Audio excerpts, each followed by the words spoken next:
अस्सलाम वालेकुम my YouTube family, कैसे हैं आप सब। उम्मीद करती हूँ सब खैरियत से होंगे। मैं भी बिल्कुल ठीक हूँ। तो जी मैं आज बना रही हूँ शिमला मिर्च आलू और गोश्त। और ये बहुत ही यम्मी बनता है शिमला मिर्च आलू और गोश्त। तो इसके लिए बिल्कुल सिंपल सी चीज़ें, आधा प्याज, बिल्कुल 4 जवे लहसुन के, बॉयल गोश्त है जो मैंने रखा हुआ है, देखें जी, बॉयल करके थोड़े बड़े बड़े साइज़ का बॉयल करना है। और बस ये थोड़ी सी शिमला मिर्च जाएंगी टेस्ट के लिए, 3 अदद ही मैं डाल रही हूँ। मेरे पास हैं भी इतनी ही, लेकिन मैं डाल भी, अगर ज़्यादा भी होती तो मैं ज़्यादा से ज़्यादा 4 डाल लेती। इससे ज़्यादा मैंने डालनी भी नहीं थी, लेकिन बस अभी इतनी थी। तो आलू भी जाएंगे इसमें, तो मैंने कहा मैं आपके साथ शेयर करूँ। तो ये जी मखाने हैं, मेरे हस्बैंड लेके आए हैं। इसकी भी मैं बड़ी मज़े की रेसिपी आपके साथ शेयर करूँगी। और ये लेडीज़ के लिए बहुत अच्छे होते हैं और बच्चों के लिए ये हमें यूज़ ज़रूर खाने चाहिए। बल्कि जेंट्स के लिए भी अच्छे होते हैं, सबको यूज़ करने चाहिए। लेकिन ये बहुत इसके जो है ना फ़वाइद हैं। आप इसके फ़वाइद अगर जानें तो आप लोग रोटी की यूज़ करना शुरू कर दें। तो जी मैं अब डालूँगी दूध, और अपने लिए साथ साथ रख रही हूँ चाय। आज हम चाय और रस खाएंगे, इसलिए थोड़ी सी मेरी चाय 1.5 कप बनेगी।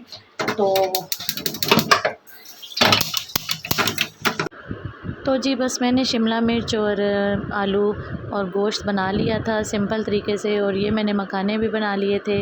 बस के मोबाइल के जो है ना, मैंने समझा वीडियो ऑन है और वीडियो ऑन नहीं थी। जब सब कुछ बन गया तो मुझे बहुत अफसोस हुआ, लेकिन मैंने कहा मैं आपके साथ शेयर करूं कि देखें ऐसा भी होता है हमारे साथ।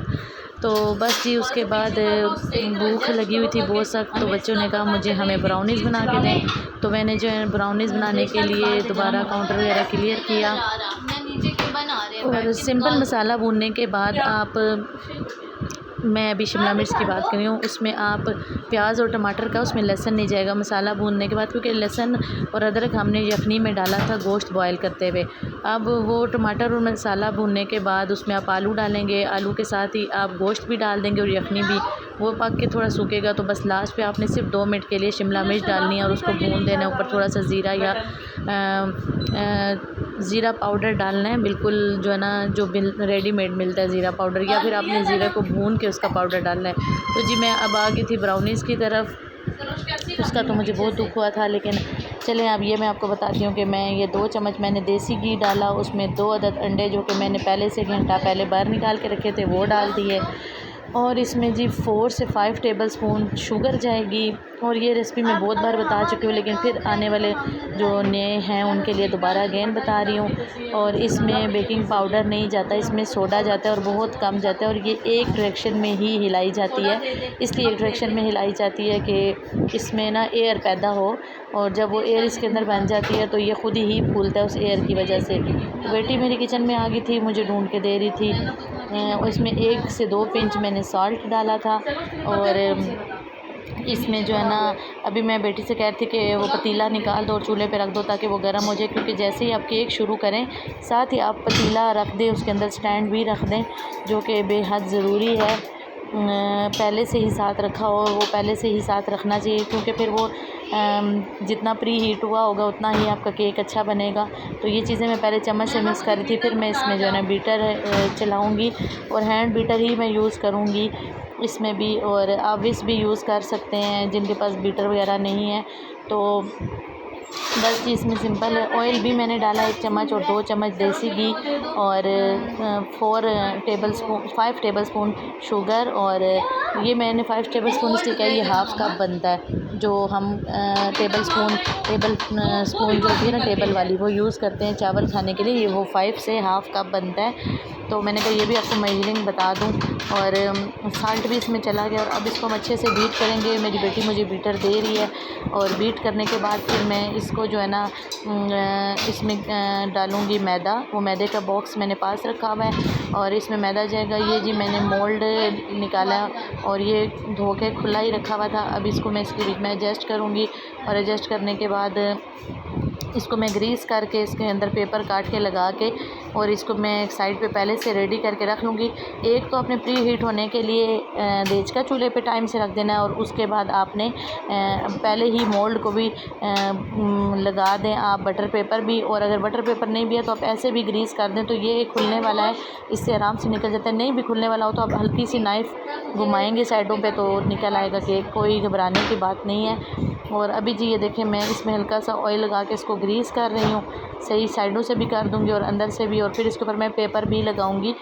और बटर पेपर बनाने का तरीका भी मैं आपको बताऊँगी कि कोई भी कापी का पेज आप ले लें जो साफ़ हो, और उसको आप काट के और उसके ऊपर आप ऑयल लगा दें हल्का हल्का, और आप उसको मोल्ड के अंदर भी रख के अगर ऑयल ऊपर से और थोड़ा सा लगाएं तो वो बटर पेपर ही बन जाता है। बटर पेपर कोई ख़ास इतनी अहम चीज़ नहीं होती, ऐसे ही बटर पेपर भी बनता है। तो ये जी एक सादा पेज ले आई थी मेरी बेटी, और ये ऐसे करके मैं अंदाजे से जो है ना कैंची के साथ काटूँगी और इसको मैं उसके अंदर लगा दूँगी। और तो बस जी ये मैंने बटर पेपर काट के उसके अंदर लगा दी, और ये देखिए मैं ऊपर से उसको ऑयल लगा रही हूँ।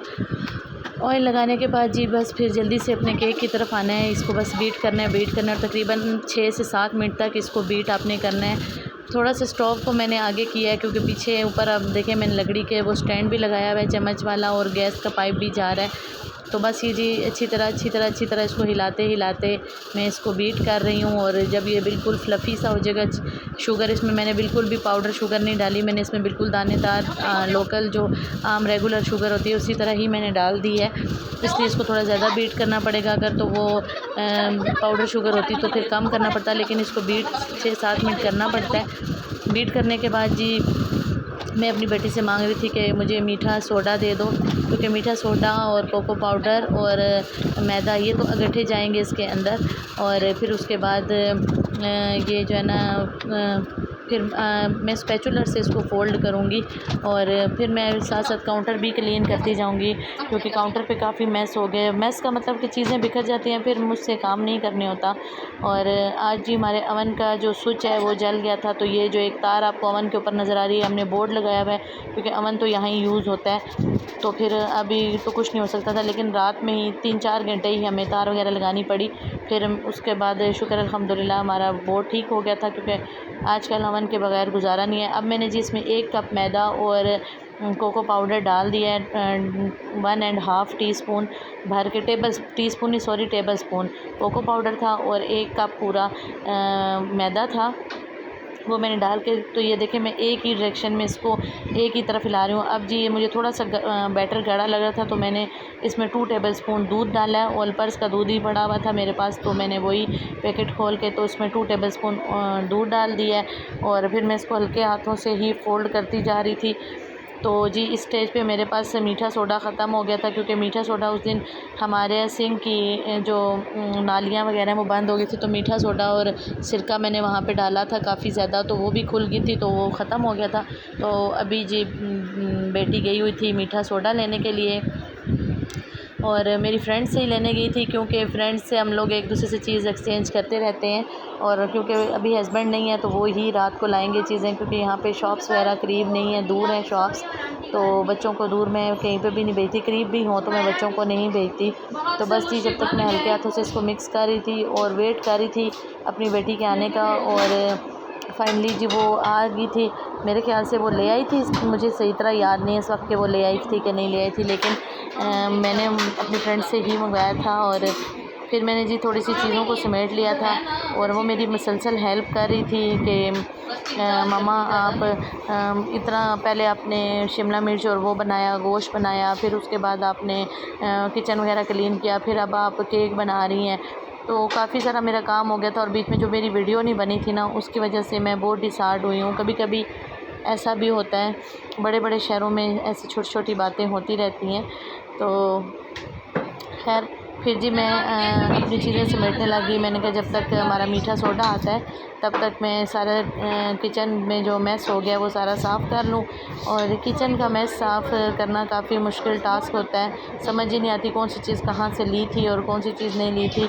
तो बस ये मेरी जो है ना, आप अलमारी देखें, इसमें इतने मेरे मसाला जात और हर चीज़ है, क्योंकि जिसको कुकिंग का शौक़ है उसके घर ये सब चीज़ें तो ज़रूर और ज़रूरी होंगी। वैसे भी कुकिंग के दौरान काफ़ी चीज़ें यूज़ होती हैं, लेकिन कुछ चीज़ें ऐसी हैं जो कि जिनको कुकिंग का शौक़ होता है तो वही रखते हैं स्पेशल। तो फिर जी बस मीठा सोडा शायद आ चुका था, कभी बेटी आ रही थी कभी बेटी जा रही थी, और आप भी कहेंगे ये क्या हो रहा है, किचन ही किचन बस दिखाए जा रहे हैं। लेकिन बस क्या हो सकता है, क्योंकि किचन की ही रूटीन आपसे ज़्यादा शेयर करनी है। मैं अपनी और भी अपनी क्लोज़ेट वगैरह और अपने घर की और चीज़ें भी शेयर किया करूँगी, लेकिन बस अभी कुछ ऐसा बन नहीं पा रहा कि मैं आपसे मुकम्मल अपनी रूटीन शेयर कर सकूँ। क्योंकि मेरी बेटी भी व्लॉगिंग करती है, तो वो व्लॉगिंग में भी सब कुछ दिखा देती है, तो फिर 2-2 चैनलों पे एक ही चीज़ दिखाना मुझे थोड़ा-सा अच्छा नहीं लगता। तो इसलिए बस मैं ज़्यादातर अपना डीपली किचन की ही दिखाती हूँ, क्योंकि वो तो किचन की रूटीन इतनी नहीं दिखाती, इसलिए कि वो बस जस्ट अपने व्लॉग में इतना बता देगी मम्मा ने ये बनाया, वो कैसे बनाया ये कुछ वो नहीं दिखाती। तो मैं एक मुकम्मल रेसिपी अपनी शेयर करती हूँ कि मेरी किचन में क्या रूटीन होती है, मैं किचन में कैसे कुकिंग करती हूँ, कैसे सब कुछ मैनेज करती हूँ, तो वो सब चीज़ें मैं दिखा रही होती हूँ। तो ये चीज़ें वो नहीं दिखा रही होती, इसलिए मैंने जो है ना अपनी सिर्फ़ किचन को ज़्यादा प्रेफर करती हूँ कि मैं आप लोगों से अपना किचन ही शेयर करूँ। तो जी बस फिर मैं दूसरे साइड पे अब कैमरा, अब आपको पता है बार-बार के एक तो कैमरा हैंडल करना मुश्किल होता है। अभी मैंने ट्राइपॉड पे इस डायरेक्शन में रखा, फिर काम करते-करते जब मैं उस तरफ चली जाती हूँ तो फिर मैं वो साइड नहीं दिखा सकती, और बैक पे कोई है नहीं जो कि इसको थोड़ा-सा इधर मूव कर दे। तो बस बच्चे वो तो गई है पड़ोस पे वो लेने मीठा सोडा ही शायद, और दूसरी बड़ी बेटी है वो बैठ के पढ़ रही है, वो ऊपर वाले पोर्शन में अलग से चुप करके रूम में अलग से पढ़ती है। तो जी आ चुका है मेरा मीठा सोडा, बेटा भी मेरा बाहर से आ गया। ये देखें जी छोटे से बाउल में उसने मीठा सोडा भेजा और काफ़ी ज़्यादा भेज दिया है। तो बस ये मैं स्पून से बिल्कुल 2 से 3 पिंच डालनी है, इतनी सी चीज़ के लिए इतनी देर वेट करना पड़ा। तो बस ये अब मैं इसको हल्के हाथों से 1 मिनट और 1 मिनट भी नहीं, कुछ सेकंड 5-6 बार इसकी फ़ोल्डिंग करूँगी, और बस फिर मैं इसको ये मैं मोल्ड में डाल दिया, और मोल्ड में डालते ही मैंने जो है ना इसको रख दिया पतीले के अंदर, और बस ये काम मेरा पूरा हुआ। तो बस ये काम पूरा हो गया तो फिर काफ़ी रिलैक्स हो गई थी, क्योंकि एक सोडे के लिए जो है ना काफ़ी वेट किया। फिर जी सीखें वो उसने मेरे से मंगवाई थी, वो उसने मुझे वापस भेजी। सीख कबाब बनाने के लिए उसने मुझसे ली थी, वो मैंने साफ़ करके रखी हुई थी, तो वो मेरी बेटी ने जो है ना मैंने डाइनिंग टेबल पर रखी, ऊपर छोड़ा। तो ये जी दुम्बे का गोश्त है, और दुम्बे की वो जो लाट होती है वो है। ये दुम्बे का गोश्त मैं बॉयल करने लगी हूँ, जस्ट नमक डाल के और लहसुन और अदरक ढेर सारी डाल के बॉयल करूँगी, और फिर इसकी जी शनवारी बनेगी। और मैं बॉयल करके ही शनवारी बनाती हूँ, और ये तकरीबन 1.5 किलो दुम्बे का गोश्त है। ये मैंने सारा बॉयल कर दिया, लेकिन सारे की नहीं बनेगी, आधे की बनेगी आज और आधे की बनेगी फिर कभी। और इसकी रेसिपी मैं आपसे शेयर नहीं कर सकी, क्योंकि मेरे मोबाइल की बैटरी बिल्कुल ख़त्म हो गई थी, और मेरे पास चार्जर तो था, उसकी लीड नहीं थी जो मेरे मोबाइल को लगती है, वो मेरे हस्बैंड ले गए थे। और बस इस बेबसी में मैंने शनवारी तो बनाई, लेकिन मैं उसकी रेसिपी शेयर नहीं कर सकी आप लोगों के साथ, तो इसके लिए माजरत है। लेकिन जो मैंने बॉयल करके रखा है उसका तरीका बता दिया कि लहसुन अदरक और नमक डाल के आप दुम्बे के गोश्त को बॉयल कर लें। वो जो उसकी लाट होती है चर्बी, तो वो भी आप बीच में डाल दें, और फिर आप उसको बाद में सिर्फ टमाटर और सब्ज़ मिर्च के साथ और काली मिर्च और थोड़ी सी सुर्ख मिर्च बिल्कुल ना होने के मुताबिक हल्दी के साथ आप बना सकते हैं। मज़ेदार शनवारी और सही मज़े की जो ना काबुल में जैसे बनती है, ये उसकी रेसिपी है। मुझे एक मेरी काबुल की फ्रेंड ने बताई थी। और ये जी मैंने 6-7 अदद टमाटर लेके रखे हुए हैं, और ये जी अभी मैं इसके ऊपर अपना वज़न रख रही हूँ। एक तो सूख भी जाता है, गीले हमारे नैपकिन्स में ऐसे ही रख देती हूँ गरम चूल्हों के ऊपर, आप भी रख दिया करें, एक तो वो जल्दी सूख जाते हैं, और दूसरा हम लोग अगर किसी देचके वगैरह पे रखते हैं तो उस पर एक किस्म का दम वाला वज़न पड़ा रहता है। 2 गिलास मैंने पानी डाला है दुम्बे के गोश्त में, और उसके बाद मैं इसको बस वेट लगाऊंगी, वेट लगा के और इसको चूल्हे पे रख दूंगी। तो आप लोगों से गुजारिश है कि मेरे चैनल को लाइक और सब्सक्राइब कर दें, प्लीज़ सब्सक्राइब कर दें। अभी तक मेरे 100 सब्सक्राइबर भी नहीं हुए, प्लीज़ आप सब मिलके 100 तो कर दें। और बस ये देखें जी मैं लहसुन कूटने आ गई थी, और ये बस प्याले क्योंकि अदरक कूटी थी तो उसमें तो पानी होता है, तो काफ़ी मेरी जो है ना ये जो लंगरी सी है, इसे मुझे नहीं पता कि और इलाकों में क्या क्या बोला जाता है, लेकिन इसमें से उछल के ना बाहर जा रहे थे। खैर काउंटर तो साफ़ ही होता है, मैं हर वक्त ही साफ़ करती रहती हूँ, तो वो मैं वापस डाल रही थी। तो बस ये लहसुन और अदरक का पेस्ट इसमें जाएगा। टमाटर मैंने पास रखे हैं, अभी डलेंगे नहीं। ये देखें जी ये थोड़ी सी अदरक गई और बाकी सारा लहसुन चला गया पूरा फूल। और ये डालने के बाद फिर जी मैं इसको नमक में डाल दिया था, और ये मैंने इसको वेट लगा दिया।